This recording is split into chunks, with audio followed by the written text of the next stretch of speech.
नमस्कार दोस्तों, मैं श्याम सुंदर आपका स्वागत करता हूँ। सत्यनारायण भगवान की कथा। वैसे कथा तो आप सबने सुनी रखी है, लेकिन वो कहते हैं ना कि घाट घाट का पानी और मुंडा मुंडा की वाणी। तो मैं आपके सामने भगवान सत्यनारायण की कथा सुनाता हूँ।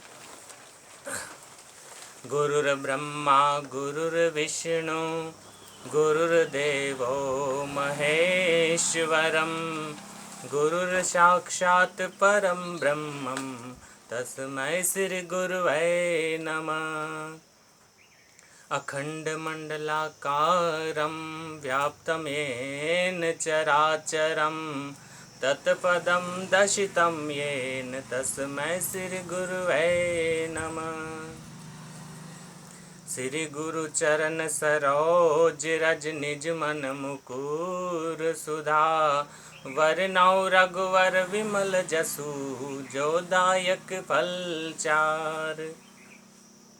बुद्धिहीन तनु जानिके सुमिरो पवन कुमार बल बुद्धि विद्या देहु मोहे हरेउ कलेश विकार। पवन तनय संकट हरण मंगल मूरति रूप राम लखन सीता सहित हृदय बसौ सुरभूप। मनोजवं मारुतुल्य वेगं जितेन्द्रियं बुद्धिमतां वरिष्ठं वातात्मजं वानरयूथमुख्यं श्रीरामदूतं शरणं प्रपद्ये। गजाननं भूतगणादिसेवितं और कपितजम्बुफलचारुभक्षणं उमासुतं शोकविनाशकारकं नमामि विघ्नेश्वरपादपङ्कजम्। मेरे लाडले गणेश प्यारे प्यारे भोले बाबा जी की आँखों के तारे। देवा सभा बीच में आ जाना आ जाना हो देवा कथा बीच में आ जाना आ जाना।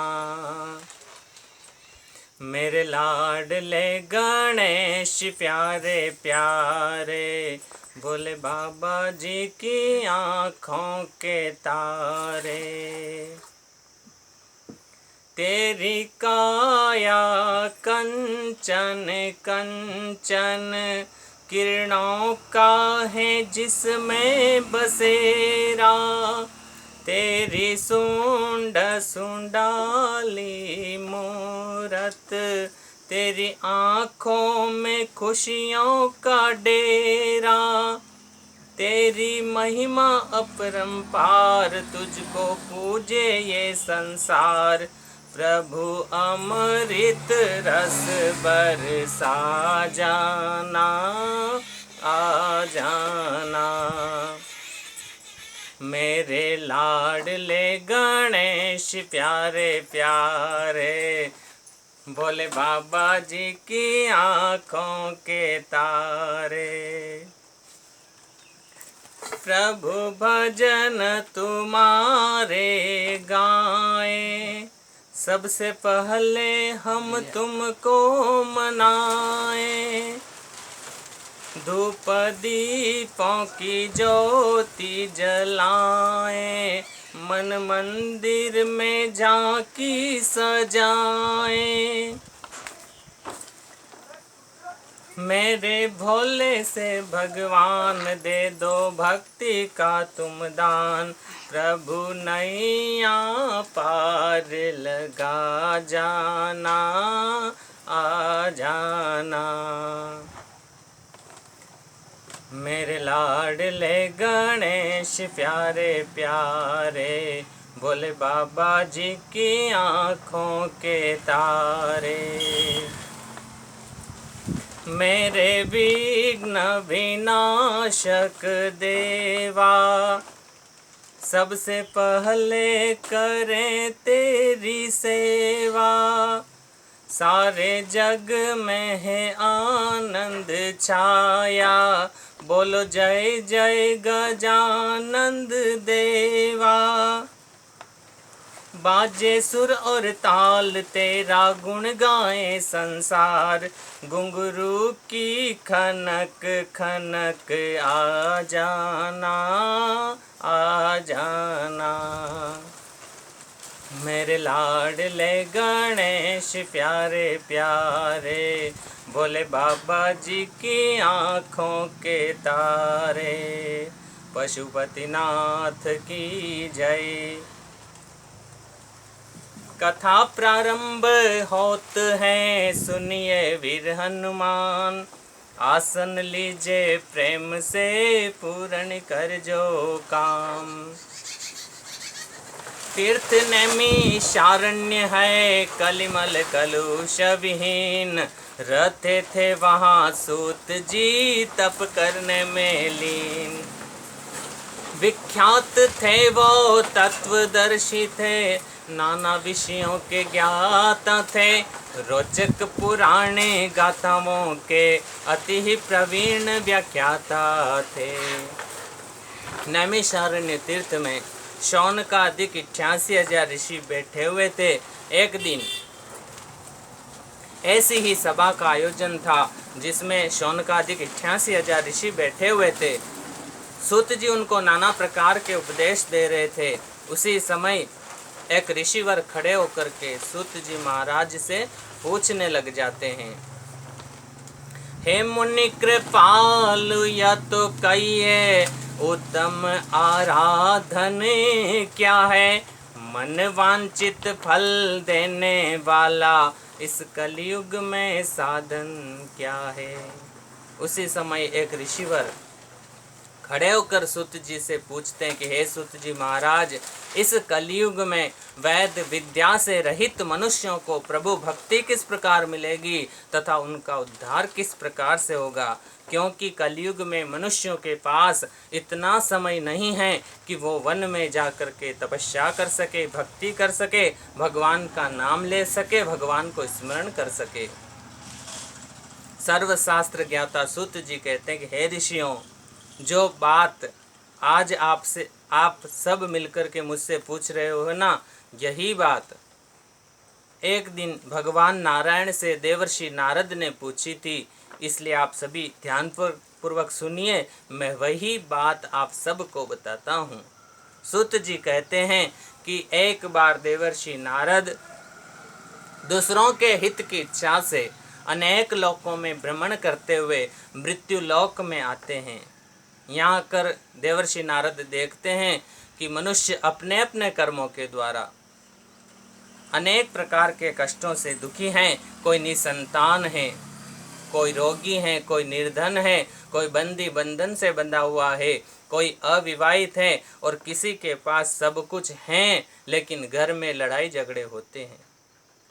देवर्षि नारद जब मनुष्यों को इस प्रकार दुखी देखते हैं तो मन में विचार करते हैं कि निश्चित ही कोई उपाय करने पर इन मनुष्यों का दुख दूर हो सकता है। ऐसा कौन सा उपाय है जिसके करने से मनुष्य सारे कष्टों से मुक्त हो जाए, इनका उद्धार हो, इनको प्रभु भक्ति मिले। देवर्षि नारद अपने मन में बहुत विचार करते हैं, लेकिन जब बहुत विचार करने के बाद भी देवर्षि नारद को कोई उपाय समझ में नहीं आता है, तो देवर्षि नारद भगवान का गुणगान करते हुए सीधे वैकुंठ लोक में चले जाते हैं। श्रीमन्नारायण नारायण नारायण, श्रीमन्नारायण नारायण नारायण, श्रीमन्नारायण नारायण नारायण, श्रीमन्नारायण नारायण नारायण, सत्यनारायण नारायण नारायण, भगवन नारायण नारायण नारायण। सत्यनारायण भगवान की जय। देवर्षि नारद वैकुंठ लोक में जाते हैं। वहाँ पर जय विजय जिनके पहरेदार, लक्ष्मी जी जिनके श्री चरणों को दबा रही हैं, जिनके हाथ में शंख चक्र गदा पद्म जो वरमाला पहने हुए हैं, ऐसी अनुपम छवि को देख करके देवर्षि नारद भगवान की स्तुति करने लग जाते हैं। शांताकारं भुजगशयनं पद्मनाभ सुरेशं विश्वाधारं गगनसदृशं मेघवर्णसभागं लक्ष्मीकान्तं कमलनयनं योगिर्भिर्ध्यानगम्यं वन्दे विष्णुभवभयहरं वन्दे सर्वलौकिकनाथम्। देवर्षि नारद भगवान की स्तुति करते हैं और कहते हैं, हे भगवान, आपको बारंबार मेरा नमस्कार है। आप हमेशा ही भक्तों के दुख दर्द को कम करने वाले हो। आपका आदि मध्य अंत नहीं है। आप सर्वशक्तिमान हो। आपको बारंबार मेरा नमस्कार है। देवर्षि नारद से भगवान प्रणाम करते हैं। देवर्षि नारद को उचित आसन देकर भगवान बिठाते हैं और कहने लग जाते हैं, मुनिराज आपका भी जीवन जग में कैसा निस्वार्थ हुआ। जिसको दर्शन हो गया वह सचमुच ही कृतार्थ हुआ। जो कष्ट आपने किया उसका प्रधान कारण क्या है। वैकुंठ लोक में आने का उद्देश्य असाधारण क्या है। भगवान कहते कि हे देवर्षि नारद, आपका जीवन भी किस प्रकार का जीवन है कि आप हमेशा ही दूसरों के हित की इच्छा से भ्रमण करते रहते हो। जिसको भी आपके दर्शन हो जाते हैं वह धन्य हो जाता है। लेकिन आज आपका वैकुंठ लोक में किस कारण से आगमन हुआ है, मुझे निसंकोच कहिए, मैं आपसे बड़ा प्रसन्न हूँ। देवर्षि नारद कहते कि हे भगवान, आप तो सर्वज्ञ हो, सब कुछ जानने वाले हो, फिर भी मुझसे पूछते हो तो मैं बताता हूँ। मैं अभी अभी मृत्यु लोक से आ रहा हूँ। वहाँ पर मनुष्य नाना प्रकार के कष्टों से दुखी हैं, और दुखी भी कैसे। कोई तन दुखी, कोई मन दुखी, कोई धन बिन रहत उदास। थोड़ा थोड़ा सब दुखी, सुखी राम को दास। देवर्षि नारद कहते कि हे भगवान, इस मृत्यु लोक में ऐसा मनुष्य कोई नहीं है जिसको किसी प्रकार का कोई कष्ट नहीं हो। मनुष्य नाना प्रकार के कष्टों से दुखी हैं। कोई निसंतान है, कोई निर्धन है, कोई रोगी है, कोई बंदी बंधन से बंधा हुआ है, कोई अविवाहित है, और किसी के पास सब कुछ है लेकिन घर में लड़ाई झगड़े होते रहते हैं। भगवान कहते कि हे देवर्षि नारद, यह कलयुग है, और कलयुग का तो यही विधान है कि इस हाथ करो और उस हाथ भरो। जो कर्म किए हैं वो तो भुगतने ही पड़ेंगे। फिर भी मैं आपको आज प्रेमवश ऐसा उत्तम व्रत बताता हूँ जो स्वर्ग लोक और मृत्यु लोक दोनों जगह पर दुर्लभ है। और जो कोई मनुष्य भगवान सत्यनारायण का पूजन व्रत कथा करवाएगा, सब प्रकार के कष्टों से मुक्त होकर के अंत में वैकुंठ लोक को चला जाएगा। इसलिए हे देवर्षि नारद, जो कोई भगवान सत्यनारायण का पूजन व्रत कथा करवाना चाहे, बंधु बांधवों सहित शाम के समय भगवान सत्यनारायण की सुंदर झांकी बनावे, उनको घी, दूध, दही, केले के फल, गुड़, शक्कर, पंचामृत सभी भक्षण योग्य पदार्थ भगवान को अर्पण करे, बंधु बांधवों को भोजन कराए, ब्राह्मणों को भोजन कराकर दान दक्षिणा दे, पूरा दिन भगवान का स्मरण करते हुए व्यतीत करे, रात्रि में जागरण रखे। इस प्रकार से भगवान सत्यनारायण का पूजन व्रत कथा करवाने पर मनुष्य सभी प्रकार के कष्टों से मुक्त होकर के अंत में वैकुंठ लोक को चला जाता है। देवर्षि नारद कहते कि हे भगवान, आपने विधि विधान तो बताया, लेकिन इस व्रत को कौन कर सकता है। कौन से वार के दिन, कौन सी तिथि के दिन भगवान सत्यनारायण का पूजन व्रत कथा करवानी चाहिए। तब भगवान कहने लग जाते हैं, जब जी चाहे यह कार्य करे, सब तिथियां उत्तम कहलाती हैं।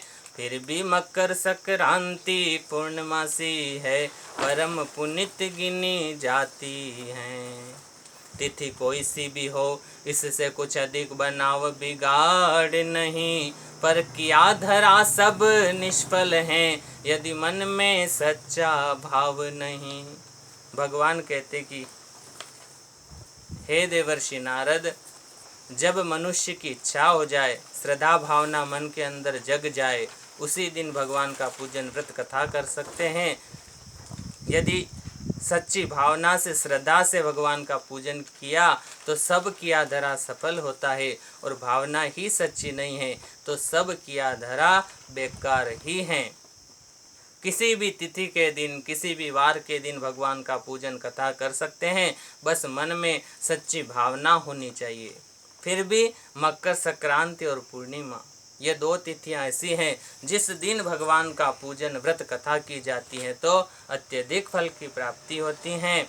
इसलिए जो कोई मनुष्य भगवान सत्यनारायण का पूजन व्रत कथा करवाएगा, निसंतान को संतान की प्राप्ति होगी, निर्धन को धन की प्राप्ति होगी, रोगी का रोग दूर होगा, अविवाहित का विवाह हो जाएगा, बंदी बंधन से मुक्त होगा, और जिसके घर में लड़ाई झगड़े होते हैं उसको शांति मिलेगी।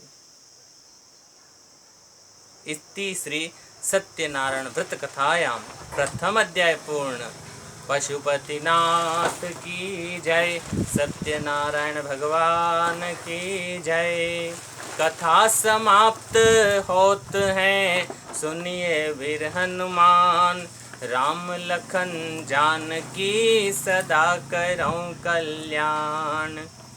अच्युतं केशवं राम नारायणं, कृष्ण दामोदरं वासुदेव हरिं, श्रीधरं माधवं गोपिका वल्लभं, जानकी नायकं श्रीरामचन्द्रं भजे। राधिका नायकं श्रीकृष्णचन्द्रं भजे। रघुपति राघव राजा राम, पतितो पावन सीताराम। सीताराम जय सीताराम, भज प्यारे मन राधे श्याम। रघुपति राघव राजा राम, पतितो पावन सीताराम। ईश्वर शिव है तेरो नाम, सबको सम्मति दे भगवान।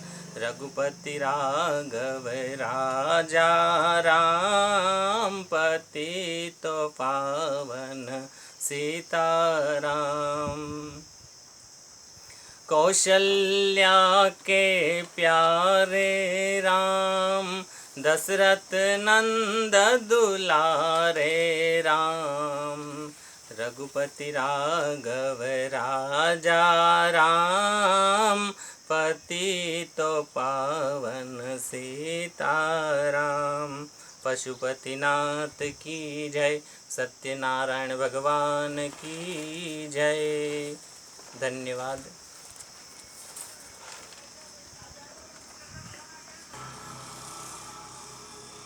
हंसते रहे, मुस्कुराते रहे।